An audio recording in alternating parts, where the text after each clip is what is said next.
Era quase 4 da manhã quando o padre subiu na minha boleia. Estava encharcado, tremendo, e os olhos dele eram de quem carregava uma culpa pesada demais. Você acredita no perdão? Foi a primeira coisa que ele me perguntou. Eu não sabia que essa pergunta mudaria os dois para sempre. Meu nome é Carlos Mendoza, tenho 51 anos, natural de Campo Grande e há 28 anos vivo da estrada.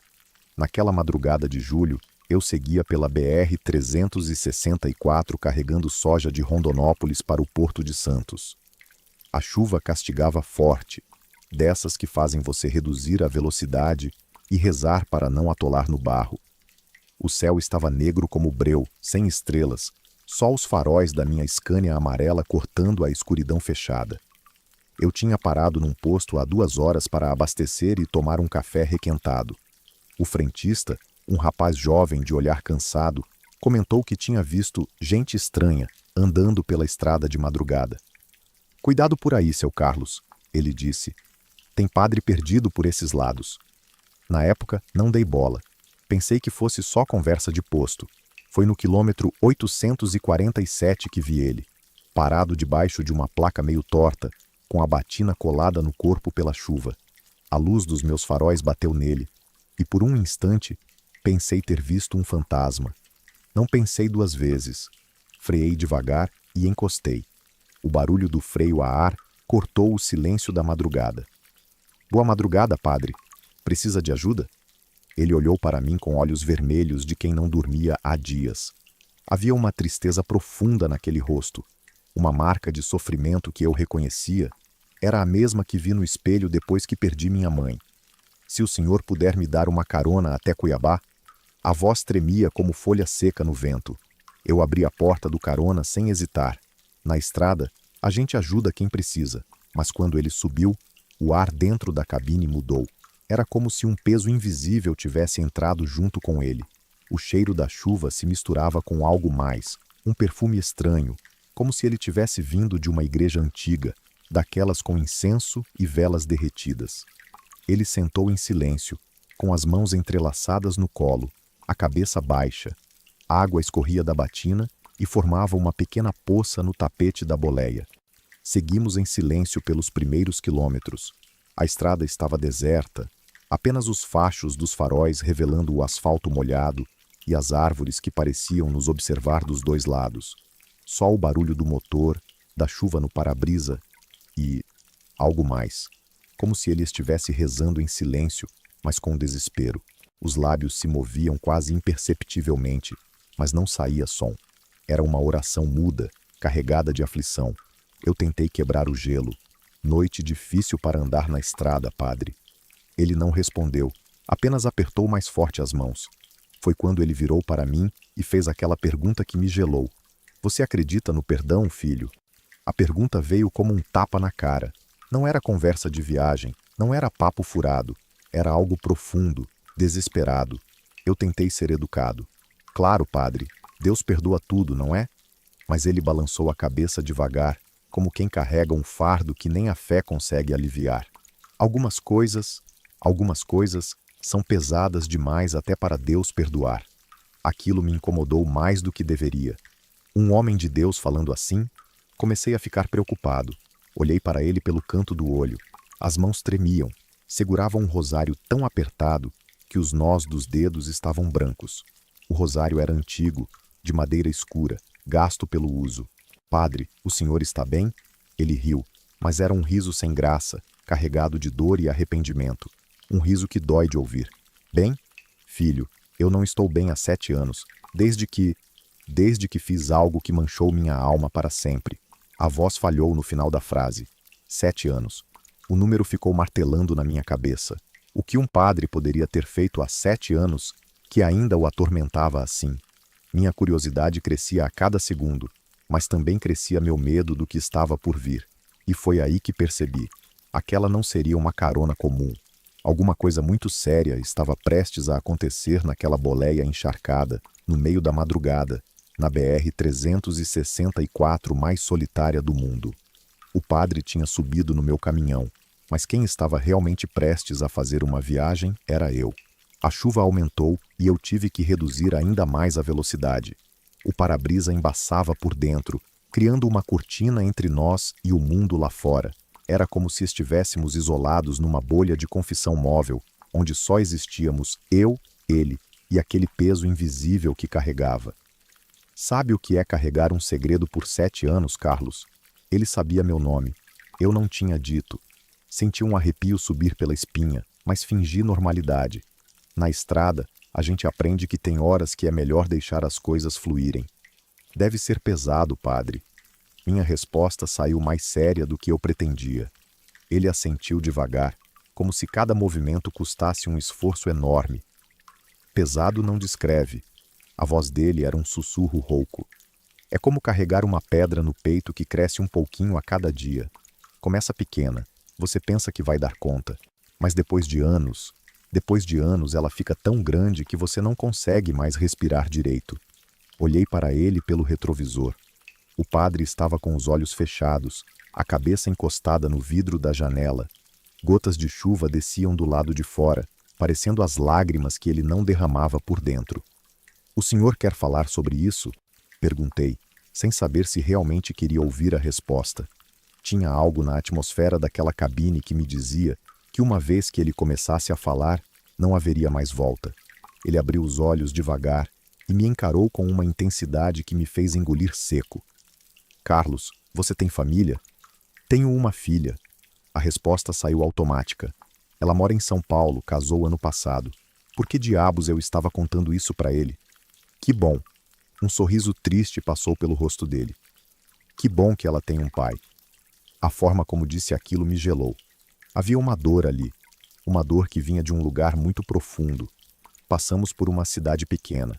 As poucas luzes criavam sombras dançantes dentro da cabine. Foi nesse momento que ele falou de novo. "Há 7 anos, Carlos, eu estava numa paróquia pequena no interior de Goiás.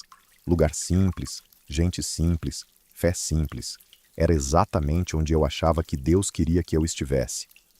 Ele fez uma pausa longa. O som da chuva parecia amplificar o silêncio entre suas palavras. "Havia um menino na comunidade."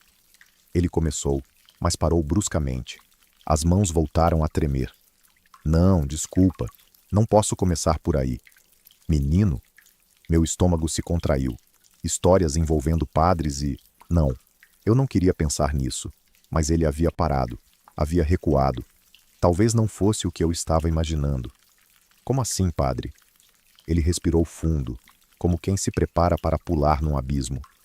Havia uma família na comunidade, o Joaquim e a Maria. Gente trabalhadora, honesta. Eles tinham um problema que achavam que ninguém sabia. A estrada fazia uma curva fechada e eu tive que me concentrar na direção. Quando terminei a manobra, ele continuou. O Joaquim bebia. Não era daqueles que bebe socialmente, não.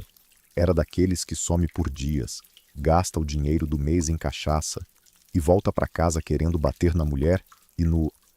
Ele hesitou de novo. Nos filhos. O alívio que senti foi imenso, mas durou pouco. Se não era o que eu pensava, por que ele estava tão atormentado assim?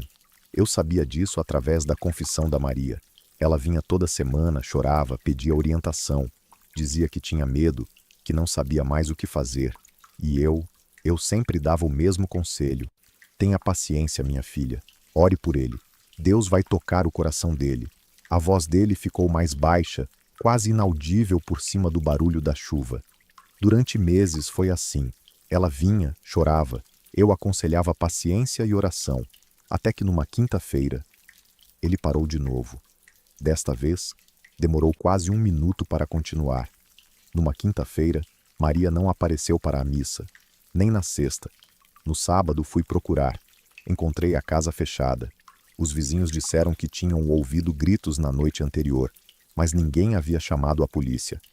"Não era da nossa conta", eles disseram. Meu coração começou a acelerar. Eu já intuía onde essa história estava indo, mas não queria acreditar. Quando consegui entrar na casa, a voz dele falhou completamente. Ele levou as mãos ao rosto. "Carlos, eu encontrei ela no chão da cozinha. O Joaquim tinha saído como sempre fazia depois que fazia o que não prestava." Meu Deus. murmurei. Ela estava viva, mas mal, muito mal. Ossos quebrados, rosto desfigurado.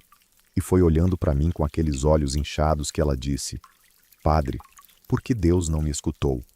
O silêncio que seguiu foi ensurdecedor. Só a chuva, o motor e o peso de uma confissão que eu sabia que mudaria alguma coisa em mim também. Por que Deus não me escutou? As palavras da Maria ecoaram na minha cabeça como um sino fúnebre. Eu já tinha visto sofrimento na estrada, já tinha ouvido histórias de dor, mas algo naquela confissão me abalou por dentro. Padre, comecei, mas ele levantou a mão pedindo silêncio. Ainda não terminei, Carlos. Ele limpou os olhos com a manga da batina molhada. O pior ainda está por vir. Se aquilo que eu já tinha ouvido não era o pior, então o que diabos esse homem havia feito? Eu levei a Maria para o hospital. Passei a madrugada lá, rezei, conversei com os médicos. Ela ficou internada por 2 semanas. Durante esse tempo, o Joaquim sumiu. Ninguém sabia onde ele estava. A estrada fazia uma subida íngreme e eu tive que reduzir a marcha. O barulho do motor parecia acompanhar a tensão crescente dentro da cabine. Quando a Maria teve alta, ela veio me procurar. Estava com o braço engessado, um olho ainda roxo, mancando da perna esquerda. Sentou na minha frente e disse: Padre, eu não posso mais. Se ele voltar, ele vai me matar. E depois vai fazer o mesmo com os meus filhos. Meu coração apertou pensando no que aquelas crianças deviam ter passado. O que o senhor quer que eu faça, Maria? Zrenia perguntei. E ela me olhou com aqueles olhos feridos e disse: Eu quero que o senhor me ajude a sumir. Eu e as crianças. Antes que seja tarde demais. Ele fez uma pausa, olhando para as próprias mãos como se estivessem sujas de sangue. Era uma quinta-feira quando ela me fez esse pedido. Eu disse que ia pensar, que ia rezar por uma resposta. Pedi para ela ter paciência só mais uma semana. Deus vai nos mostrar o caminho certo, eu disse. A voz dele ficou amarga. A chuva diminuiu, mas o céu continuava negro. Passamos por um posto abandonado, suas bombas enferrujadas iluminadas brevemente pelos faróis, antes de voltarmos à escuridão. No sábado seguinte, o Joaquim voltou, bêbado como sempre, mas desta vez estava com muito mais raiva.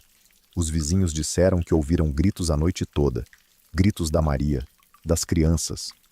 Minha mão apertou o volante. Eu já sabia onde aquilo ia dar. Domingo de manhã, a casa estava em silêncio. Domingo de tarde também. Foi só na segunda-feira que alguém teve coragem de ir até lá. Ele respirou fundo. Carlos, quando a polícia entrou naquela casa, a Maria estava morta há pelo menos 2 dias. As crianças também. O impacto daquelas palavras foi como um soco no estômago. Parei o caminhão no acostamento porque minhas mãos começaram a tremer. Meu Deus do céu! Foi tudo o que consegui sussurrar. 3 vidas, Carlos. 3 vidas que eu poderia ter salvado se tivesse tido coragem de fazer o que era certo, em vez de ficar escondido atrás de paciência e oração. Fiquei em silêncio por um longo momento. A chuva tinha parado, mas dentro da cabine, a tempestade parecia ter acabado de começar. E o Joaquim? Perguntei. Desapareceu. Nunca foi pego. A polícia procurou por algumas semanas, mas... Ele deu de ombros num gesto de desespero. Num país onde gente some todo dia, 3 a mais não fazem muita diferença. Padre, o senhor não podia saber que... Não. Ele me interrompeu com força. Não me venha com isso, Carlos. Eu sabia sim. Toda semana, por meses, aquela mulher vinha na minha frente implorando por ajuda. E eu, em nome da vontade de Deus, mandava ela voltar para casa e aguentar mais um pouquinho. As lágrimas finalmente vieram, grossas, silenciosas, descendo pelo rosto daquele homem. Sabe o que é pior, Carlos? No velório delas, a irmã da Maria me procurou.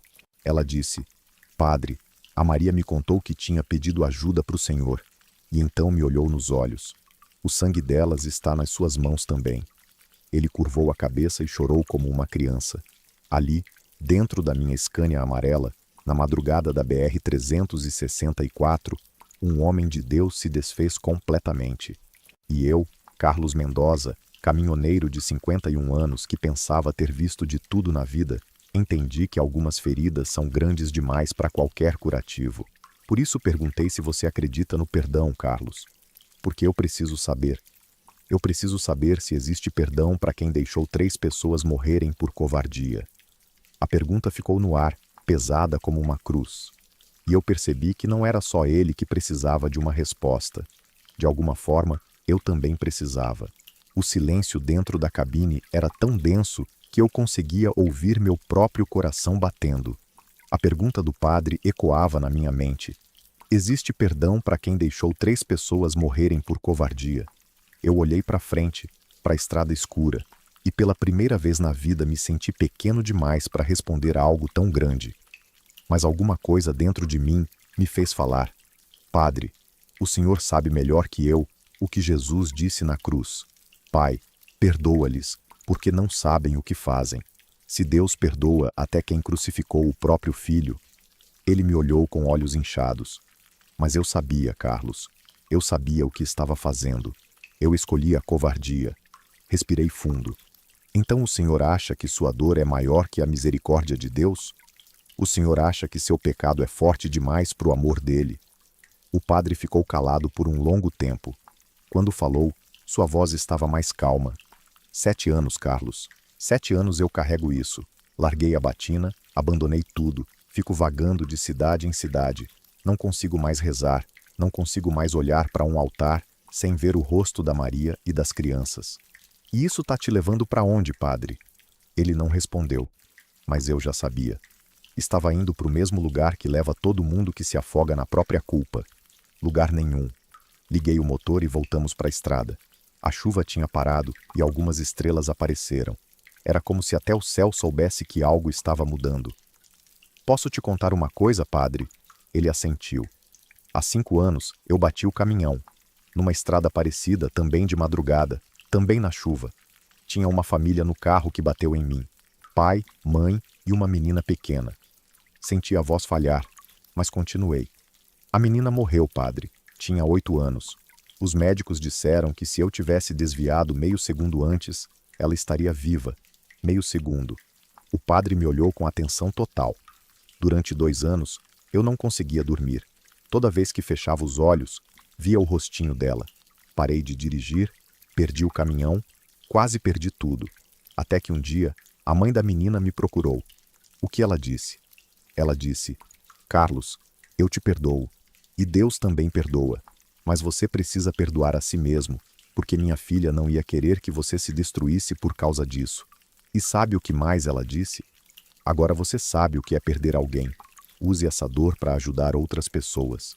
O padre ficou em silêncio, mas percebi que algo nele estava mudando. Desde aquele dia, padre, toda vez que vejo alguém na estrada precisando de ajuda, eu paro. Não porque isso vai trazer a menina de volta, mas porque ela não morreu para nada se eu aprender alguma coisa. Estávamos chegando em Cuiabá.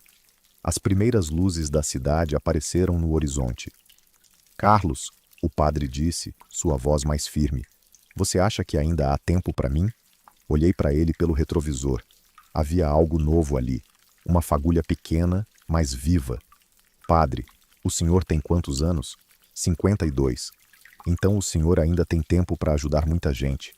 Imagina quantas Marias existem por aí precisando de alguém que tenha coragem de fazer o que é certo.